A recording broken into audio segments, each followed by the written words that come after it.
Betul ke kita berkemah di sini? Ya, betul. Inilah tempatnya. Saya lapar.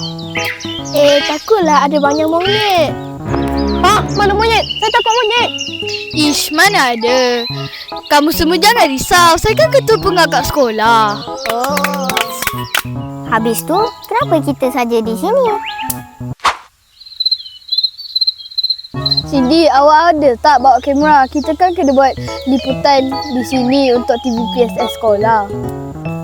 Jap saya cek beg saya.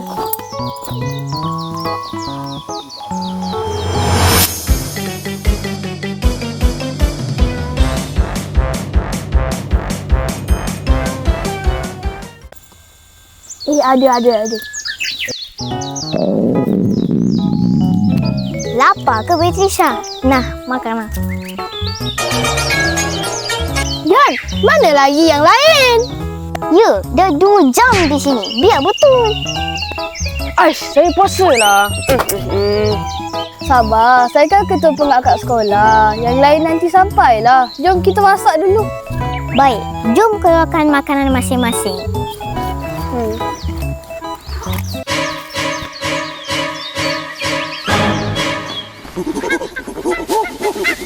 Alamak, monyet! Happy yeah.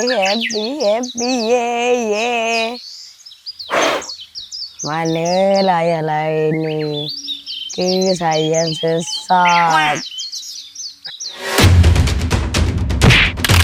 Aduh, tangan saya dah sakit. Alamak, habislah tangan Cindy. Kita guna scarf pengakak ini untuk membantu Cindy.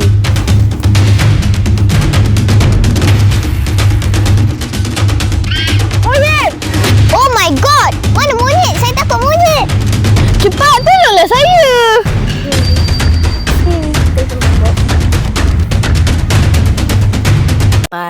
Mandolo di papale. Mandolo di papale. Terima kasih kawan-kawan. Hai, lapar. Kalaulah ada kedai di sini. Kedai makan? Hari ni saya puasa. Semua kedai mesti tutup. Awak asyik puasanya. Hei, tolonglah respect. Sudah. Bergaduh. Lebih baik kita bersama. Maafkan saya semua. Saya terlalu ego. Saya bukan ketua yang baik.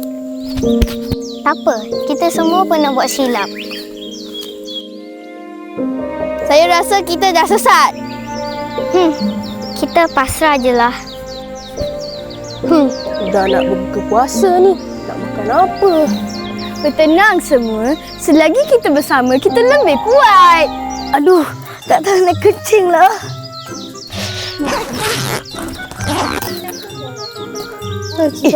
Macam kenal je gigi diva tu.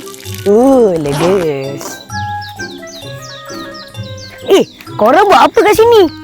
Ada mesyuarat ke? Kenapa tak panggil saya? Dia nak penyelamat kami. Tak sesat lagi. Ya, handsome dia. Awak penyelamat kami. Haus lah. Terima kasih. Gan, sebenarnya kita tinggal sini tahu, bukan hutan. Ya, tetapi pententu yang salah. Inilah perempuan. Semua tak nak mengaku salah. Dah salah lah. Bertenang. Tempat pun dah selamat. Mari kita menyanyi.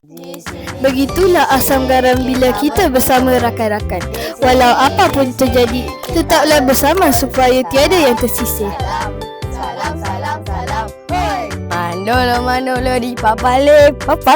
Mandolo di papale. Mandolo di papale.